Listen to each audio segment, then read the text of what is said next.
Hey, welcome back to another video. I'm Ivan Calderon, and today I'm going to be showing you the easiest way to parallel compress.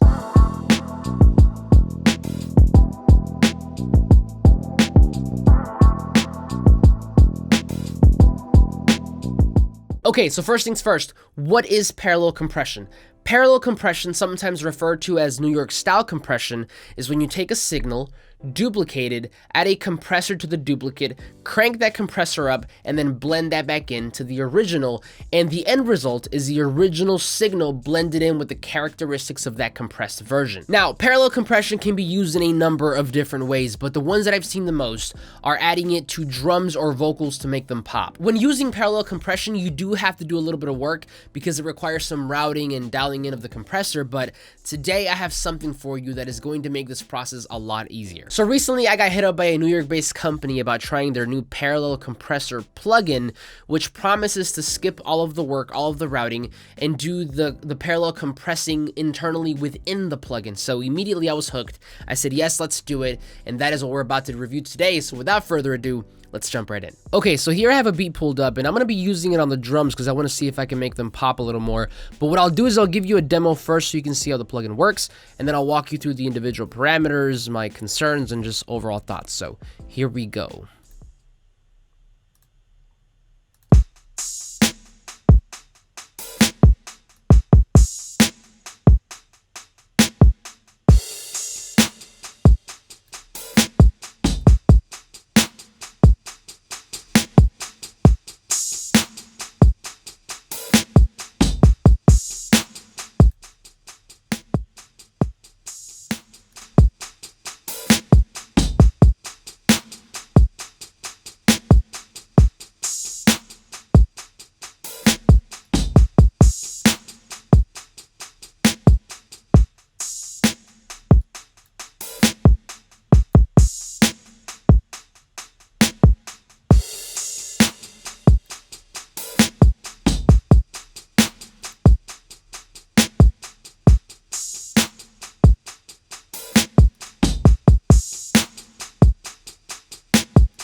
Okay, so let's go over this plugin real quick and then we'll talk a little more about what it did.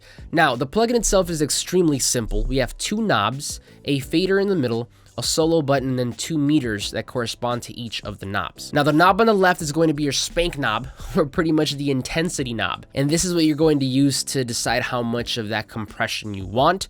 The middle fader will allow you to blend that back into the original. You can use the solo button to only hear the compressed version.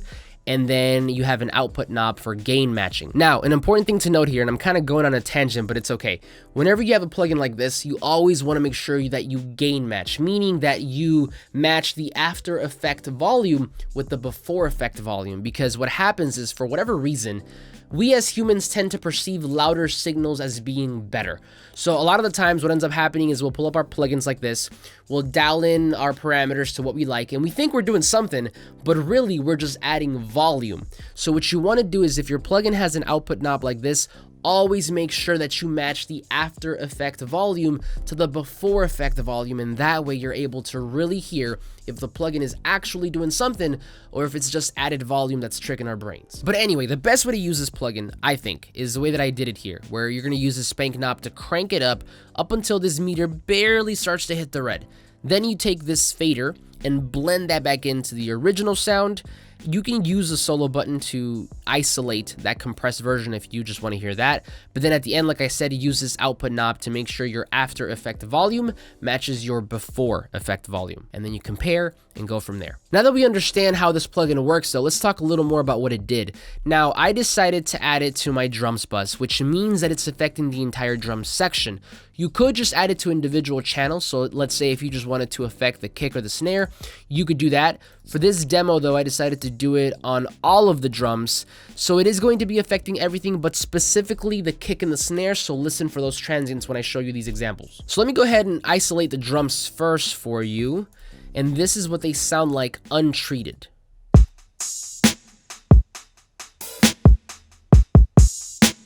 Add this in.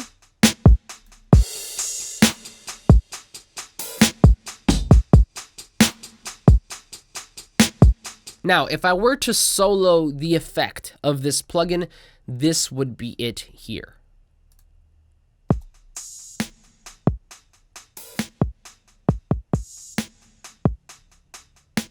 Now, this is a super compressed version that I was talking about in the beginning, and you can hear that it's affecting all of the drums because, again, it is on the drum bus, but it's really accentuating the attack of that kick and the snare. Also, quick pro tip here, because this is something that I just learned about the plugin.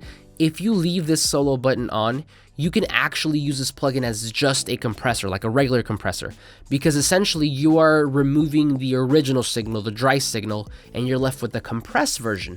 So at the end of the day, you effectively end up with the easiest to use compressor in the world, because all you do is you have one knob here and then a fader to blend that back in. So there's that for you. But anyway, in the end, what we end up with is this super compressed version of my drums being blended back into my original drums to add more smack, if you will. And in this case, specifically to the kick and the snare. So if I were to add that back in, my drums now turn into this.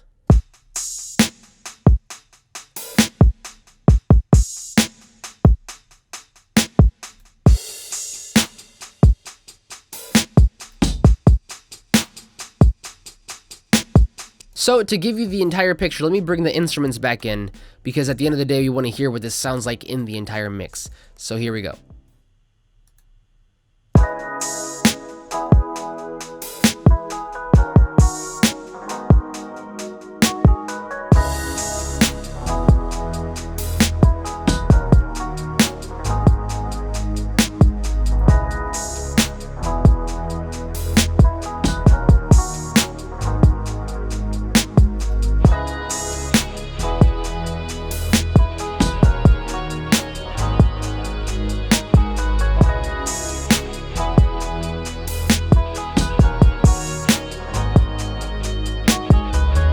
Now, you might be saying, well, that wasn't really that big of a difference, and my response to you would be, you don't want it to be. See, the thing with plugins like this, as great as they are, they should never be a replacement or a substitute for mixing. You as a mixing engineer still have to be good. You still have to do the things that matter, like doing proper sound selection, good arrangement, leveling, EQing, all that stuff.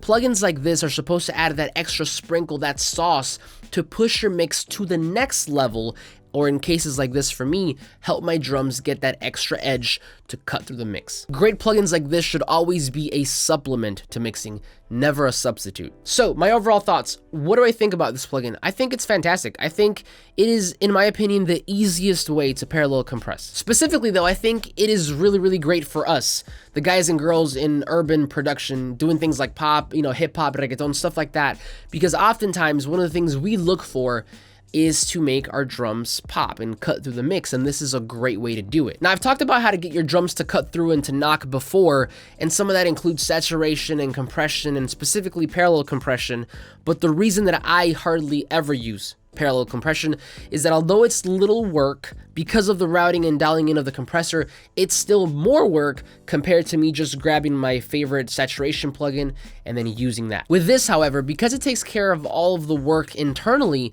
This makes parallel compression a lot less confusing and a lot more accessible to anybody who wants to use it. Now, my only concern, and this is something that I've already talked to the developers about, is that I wish these knobs and faders came with numbers for the people who like to get really surgical. Their response was that they did that on purpose because they want to subtly push the user to mix with their ears instead of their eyes, which I 100% support and agree with because I often fall into that trap myself. Maybe though, and this could be a good middle ground, is to have that as an on and off feature. So you could have this mode, the mode without numbers, be the default, but then also have that as an on and off button. So if you do like to see numbers, you can turn it on and then do things that way.